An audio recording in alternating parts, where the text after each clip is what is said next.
जय श्री कृष्णा सभी को। आज हम सुनेंगे पुरुषोत्तम मास का 10वां अध्याय। तो ऋषि दुर्वासा कहने लगे, हे सुंदरी, अब से अगले तीसरा मास का पुरुषोत्तम मास आएगा। उसमें स्नान करने से मनुष्य दोषों से छूट जाता है। इसके तुल्य कार्तिक आदि कोई भी मास नहीं है। सब मास तथा सब पक्ष और जो भी पर्व है पुरुषोत्तम मास की 16वीं कला के बराबर भी नहीं है। 12,000 वर्ष गंगा में स्नान करने से जो फल प्राप्त होता है और सिंह के बृहस्पति में गोदावरी गंगा में स्नान करने से जो फल मिलता है, वही फल कहीं भी पुरुषोत्तम मास के एक बार स्नान करने से प्राप्त हो जाता है। यह श्री कृष्ण का प्रिय मास है। इसमें स्नान, दान, जप आदि करने से सभी मनोवांछित फलों की प्राप्ति होती है। इसलिए तुम भी पुरुषोत्तम मास की सेवा करो। मुनिराज कन्या को ऐसे वचन कहकर चुप हो गए। श्री कृष्ण जी कहने लगे, हे अर्जुन, मुनि के वचन सुनकर भावों से प्रेरित होकर वह मूढ़ बाला क्रोधित होकर बोली, हे ब्राह्मण,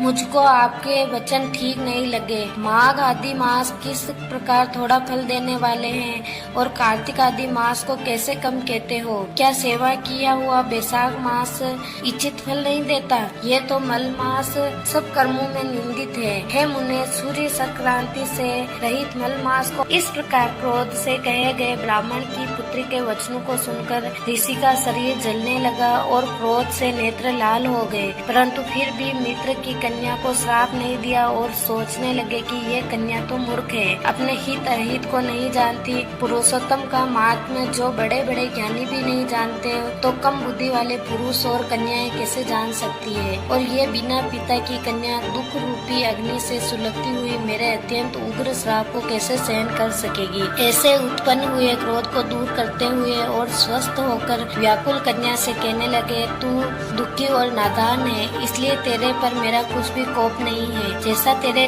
निर्भाग्य मन में हो वैसा ही कर, और भी जो कुछ होने वाला है सो सुन। मैं कहता हूँ, तूने जो पुरुषोत्तम मास का अनादर किया है, इसका फल इस जन्म या अगले जन्म में अवश्य मिलेगा। क्योंकि तेरा पिता मेरा मित्र था, इसलिए तुझको श्राप नहीं देता हूँ कि तू बालक है और अपने शुभ अशुभ को नहीं पहचानती। तेरा कल्याण हो, मैं तो नारायण की सेवा में जाता हूँ। श्री कृष्ण कहने लगे कि ऐसा कहकर वह महाक्रोधी तपस्वी मुनि झटपट चले गए और उसी क्षण वह कन्या पुरुषोत्तम मास के प्रभाव से कांतिहीन हो गई।